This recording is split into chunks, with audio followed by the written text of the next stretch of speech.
नमस्कार, स्वागत है आपका खबरों का पंचनामा में। मैं हूं आपके साथ वक्ता। हम लेकर आए हैं देश और दुनिया की 5 बड़ी खबरें, जिस पर चर्चा के लिए हमारे साथ स्टूडियो में मौजूद हैं कैपिटल टीवी के editor in chief doctor Manish Kumar ji. Doctor साहब, आपका बहुत बहुत स्वागत है। धन्यवाद। सबसे पहले नजर डालते हैं आज की हेडलाइंस पर। राहुल गांधी के खिलाफ कांग्रेस नेता की बगावत, मनीष तिवारी का बयान। मनमोहन सरकार ने देश की सुरक्षा के साथ किया कॉम्प्रोमाइज। कंगना के बाद अब कांग्रेस नेता मणिशंकर अय्यर का विवादित बयान। कहा 2014 से देश अमेरिका का गुलाम, बीजेपी ने किया विरोध। त्रिपुरा मामले पर टीएमसी का सियासी बवाल। सुप्रीम कोर्ट ने सरकार को चुनावों में अर्धसैनिक बल तैनात करने का दिया आदेश। दिल्ली पहुंची ममता बनर्जी। पंजाब में केजरीवाल ने की कांग्रेस की बेइज्जती। बोले, आप में कांग्रेस का कचरा नहीं चाहते, वरना शाम तक 25 विधायक 2-3 सांसद आप में होते।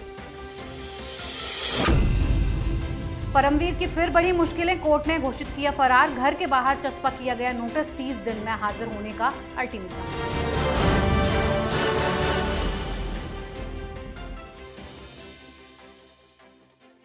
सबसे पहले बात कांग्रेस में शुरू हुए विद्रोह पर। राहुल गांधी के खिलाफ कांग्रेस नेताओं ने बगावत शुरू कर दी है। इस बार मनीष तिवारी ने राहुल गांधी और मनमोहन सिंह पर निशाना साधा। बड़ा खुलासा करते हुए मनीष तिवारी ने कहा, मनमोहन सरकार में कांग्रेस पार्टी ने देश की सुरक्षा के साथ खिलवाड़ किया। 26/11 मुंबई हमले के बाद पाकिस्तान के खिलाफ कड़ी कार्रवाई न करके मनमोहन सरकार ने अपनी कमजोरी को दर्शाया है। वहीं दूसरी तरफ मनीष तिवारी ने राहुल गांधी पर वार करते हुए कहा कि कांग्रेस को हिंदुत्व की बहस में नहीं पड़ना चाहिए।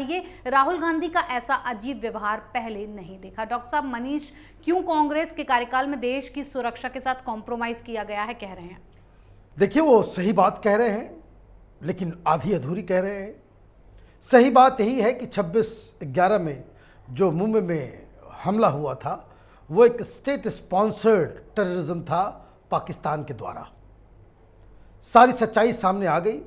लेकिन जब यह हमला हुआ, उस वक्त कांग्रेस पार्टी और उनके नेताओं के हाथ पैर फूल गए। उनको समझ में नहीं आया कि भाई इसके ऊपर किस तरह से एक्शन लिया जाए। और ओबामा की किताब ने एक और बड़ा खुलासा किया। ओबामा साहब ने अपनी जीवनी लिखी है कि जब वो प्रेसिडेंट थे तो दुनिया भर के नेताओं के साथ जो उनका इंटरेक्शन हुआ, उसके ऊपर उन्होंने एक ऑथेंटिक किताब, किसी और ने नहीं, उन्होंने खुद लिखी है। उसमें उन्होंने 26/11 का जिक्र किया। ये बताया कि जब उन्होंने मनमोहन सिंह से ये पूछा था कि 26/11 जो इतना बड़ा हमला हुआ, आपने पाकिस्तान के खिलाफ कोई एक्शन क्यों नहीं लिया, उन्होंने साफ साफ कहा, मनमोहन सिंह ने ओबामा से साफ साफ कहा कि अगर पाकिस्तान के खिलाफ मैं कोई एक्शन ले लिया होता तो हिंदुस्तान के मुसलमानों के ऊपर एक ख़राब इमेज बनता, हिंदुस्तान के मुसलमानों को एक गलत मैसेज चला गया होता, इसलिए हमने ये काम नहीं किया। अब राहुल गांधी का चहेता इमरान खान को भाईजान कहता हो, हत्यारे बाजवा जो लगातार बॉर्डर के ऊपर सीज फायर का उल्लंघन करवाता है, तमाम टेररिस्टों को ट्रेनिंग दे दिलवाता है, उसके जाकर के ये गले मिलता है और कांग्रेस पार्टी में ज़रा सा भी कोई विरोध नहीं करता, तो ऐसी पार्टी से आप क्या उम्मीद करेंगे?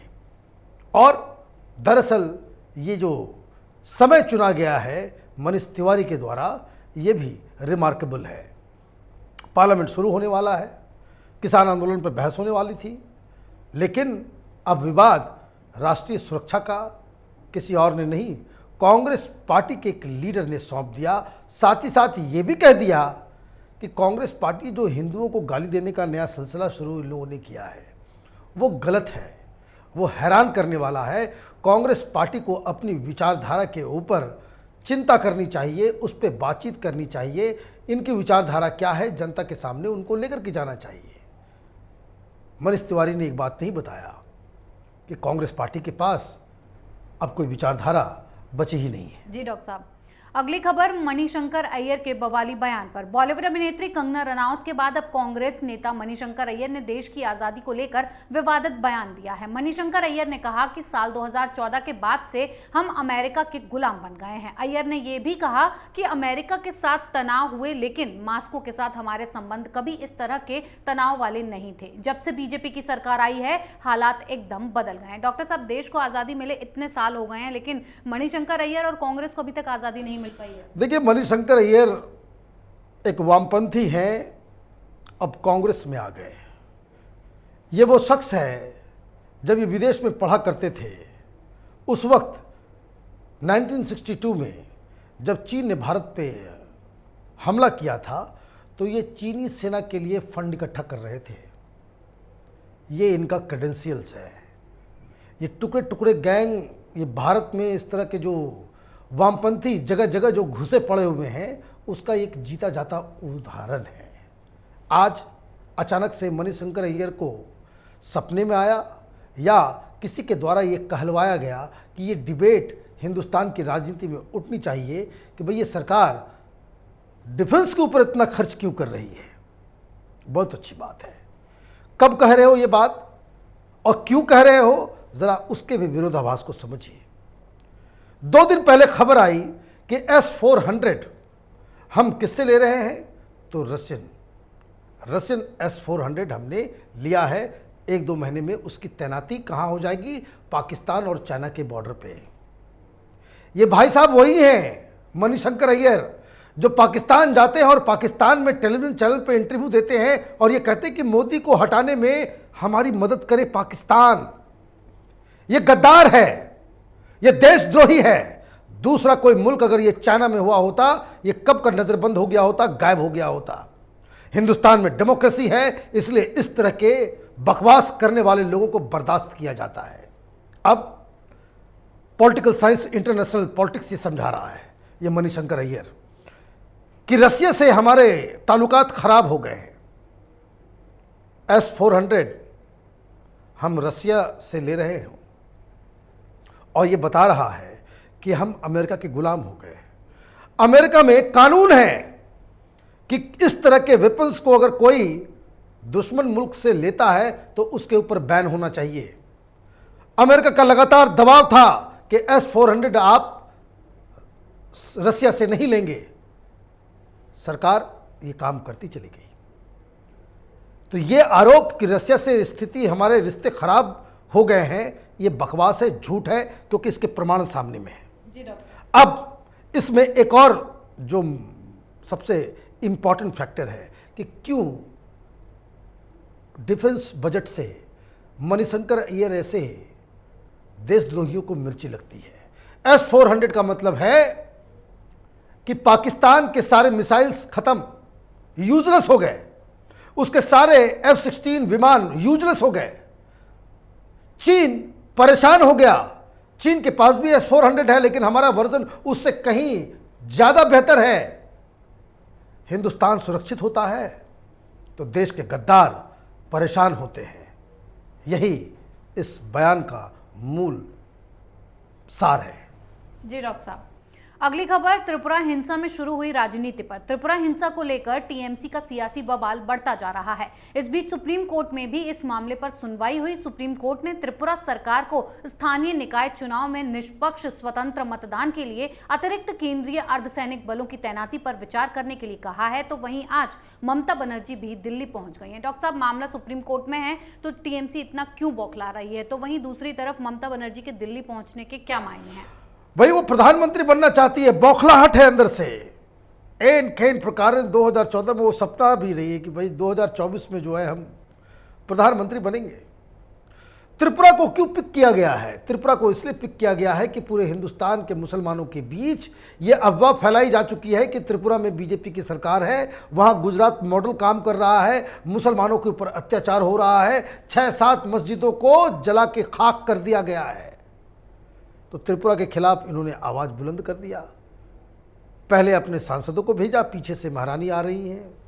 तो ये महारानी आते ही इस तरह का खेल रच रही है कि वो जानती है कि हिंदुस्तान में भारतीय जनता पार्टी के खिलाफ अगर कोई गठबंधन बनेगा तो उसके सेक्युलर क्रेडेंशियल्स, उसके पीछे मुसलमानों का वोट होना अत्यंत ही आवश्यक है। इसलिए त्रिपुरा उठाया गया। कांग्रेस पार्टी को साइडलाइन करना है।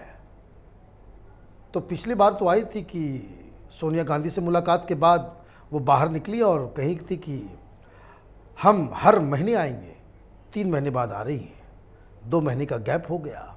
गोवा में जब उनसे पूछताछ हुई तो उन्होंने कहा कि भाई कांग्रेस पार्टी तो डिसीजन ही नहीं ले पाती।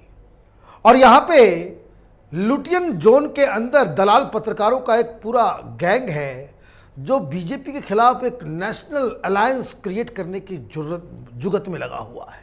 पूरे तरीके से परेशान है कि किसी तरह से बन जाए। लेकिन ममता बनर्जी ने आज साफ साफ कह दिया कि भाई कीर्ति आजाद तुम हमारे पास आ जाओ। मतलब ये कि वो पहुंचने से पहले ही सिग्नल कांग्रेस पार्टी को दे रही है कि कांग्रेस पार्टी को तोड़ के ही, कांग्रेस पार्टी की छाती पे चढ़ के ही वो प्रधानमंत्री की कुर्सी तक पहुंचेगी। तो 2 चीज़ें हो रही हैं। एक, त्रिपुरा को एक बहाना बनाया जा रहा है कि वो एक नेशनल प्रो मुस्लिम लीडर, वो तो है ही प्रो मुस्लिम, तो वो प्रो मुस्लिम नेशनल लेवल पे उनका इमेज बने, तो उसकी कवायद है त्रिपुरा के जरिए। और वो कांग्रेस पार्टी को खुली चुनौती दे रही है, ये है कि वो कांग्रेस के बगैर भी पूरे एक नेशनल एक अलायंस क्रिएट करने की जुगत में है। उसकी प्लानिंग उनकी चल रही है। अब आगे देखिए कि क्या होता है। जी डॉक्टर साहब, अब बात कांग्रेस की बेइज्जती पर। पंजाब में चुनावी रोटियां सेक रहे केजरीवाल ने कांग्रेस की जमकर धज्जियां उड़ाई। अरविंद केजरीवाल ने बड़ा बयान देते हुए कहा कि हम कांग्रेस का कचरा नहीं लेना चाहते, वरना शाम तक कांग्रेस के 25 विधायक और 2-3 सांसद आम आदमी पार्टी में होते। केजरीवाल ने वादों की झड़ी लगाते हुए ये भी दावा किया कि कांग्रेस के बहुत सारे लोग उनके संपर्क में हैं, पर वो कांग्रेस का कचरा अपनी पार्टी में नहीं लाना चाहते। ये गंदी राजनीति है, हम इसमें नहीं पड़ना चाहते। डॉक्टर साहब, पंजाब की जनता को केजरीवाल जमकर झूठ परोस रहे हैं और अब तो उन्होंने कांग्रेस के नेताओं को भी कचरा बता दिया है। देखिए, राहुल गांधी को कान पकड़ के माफी मांगनी चाहिए। जब दिल्ली में केजरीवाल जीता था तो राहुल गांधी ने अपने कांग्रेस के लोगों को यह कहा था कि केजरीवाल से सीखो, केजरीवाल की तरह राजनीति करना सीखो। आज वही केजरीवाल इसे कचड़ा बनता रहा है। इसकी सरकार नहीं बनी थी, बहुमत नहीं आया था। इसने खुले रूप से कहा था कि मैं कांग्रेस से मदद नहीं मांग रहा। राहुल गांधी फिर भी ज़बरदस्ती बाहर से समर्थन देकर केजरीवाल को मुख्यमंत्री बनवा दिया था और कांग्रेस पार्टी दिल्ली के अंदर से गायब हो गई। तो अब गाली खाने का समय आया है, तो कचड़ा पार्टी कांग्रेस पार्टी को सोचना पड़ेगा ना। अब केजरीवाल की राजनीति समझते हैं। केजरीवाल, मैं बार बार कहता हूं, जितनी बात कहता है उसमें 5 में से 5 सेंटेंस में 3 सेंटेंस झूठ। अब वो पंजाब में जाकर के ये कह रहा है कि सारी महिलाओं को हम 1000 रुपये देंगे स्टेपन। भाई कहां से दोगे? मैं तो बीजेपी के लोगों को कहता हूं कि भाई कल से ही दिल्ली के अंदर में सारी महिलाओं को उसके घर के बाहर, उसके ऑफिस के बाहर खड़ा कर दो। भाई पंजाब में तुम्हारी सरकार नहीं, तुम वहां वादा कर रहे हो कि 1000 रुपए हर वयस्क महिला के बैंक अकाउंट में मैं ट्रांसफर करूंगा। दिल्ली की जनता ने, दिल्ली की महिलाओं ने तो तुमको मुख्यमंत्री बना दिया, तो उसका क्या पाप है कि जो ये फैसिलिटी तुम दिल्ली के गरीब महिलाओं को नहीं दे रहे? यहां तुमने बस पास दे दिया, झुंझुना थमा दिया, और मलाई जो है पंजाब में। तो दिल्ली की जनता को ये पूछना चाहिए कि भाई ऐसा व्यवहार क्यों कर रहे हो।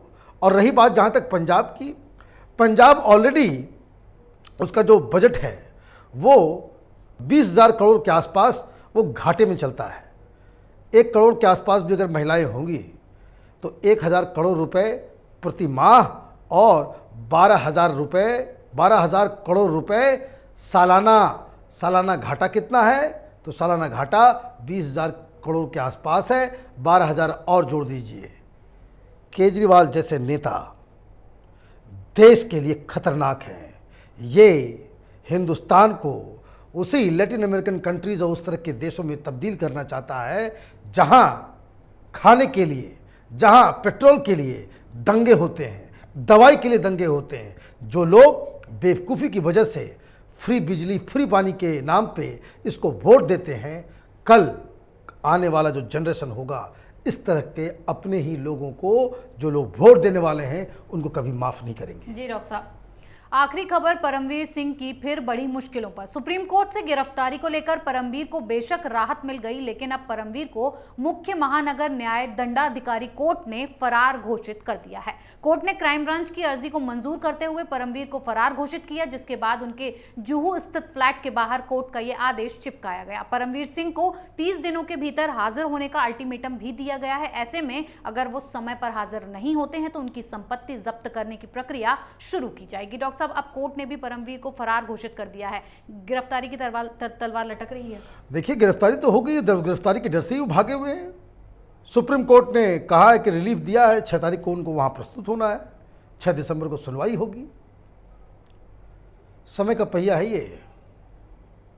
परमवीर सिंह मुंबई के पुलिस कमिश्नर रहते हुए कौन कौन से पाप इसने नहीं किए, और इनको लगा कि पॉलिटिकल मास्टर्स के वरद हस्त इनके सिर के ऊपर है, इनको पॉलिटिकल प्रोटेक्शन मिला हुआ है, सरकार इनके साथ है, कौन क्या बिगाड़ेगा। तो समय का पहिया बिल्कुल अपोजिट दिशा में जो घूम गया, अभी दर की ठोकरें खा रहे हैं। इज्जत गई तो गई, गिरफ्तार होगा, संपत्ति भी गई। ये किसका मुंह दिखाएंगे? ये काम अगर एक ईमानदारी से इन्होंने अपनी जॉब की होती, अगर उनके कंधों के ऊपर वो जो अशोक स्तंभ चमकता था उसका लाज रख लिया होता, तो आज इस स्थिति में नहीं होते। अर्नब गोस्वामी, सुशांत केस, दिशा सालियान का केस, कई सारे पाप इस आदमी के सिर पे है। अभी तो शुरुआत है, इसे बहुत जलील होना है। अभी भी वो लोगों की नज़रों में बच सकता है। उसका एक ही तरीका है कि ये सचिन वाजी की तरह सच्चा बोलना शुरू कर दे, कोर्ट के सामने, देश के सामने, एजेंसियों के सामने, सारे लोगों को बेनकाब करना शुरू कर दे। कम से कम इज्जत और प्रतिष्ठा बच जाएगी। इतनी सटीक और बेहतरीन जानकारी के लिए बहुत बहुत धन्यवाद। धन्यवाद। खबरों का पंचनामा में आज के लिए इतना ही। देश विदेश की बाकी खबरों और उनके सटीक एनालिसिस के लिए देखते रहिए कैपिटल टीवी। हमें लाइक कीजिए, शेयर कीजिए और कैपिटल टीवी को सब्सक्राइब कीजिए। नमस्कार।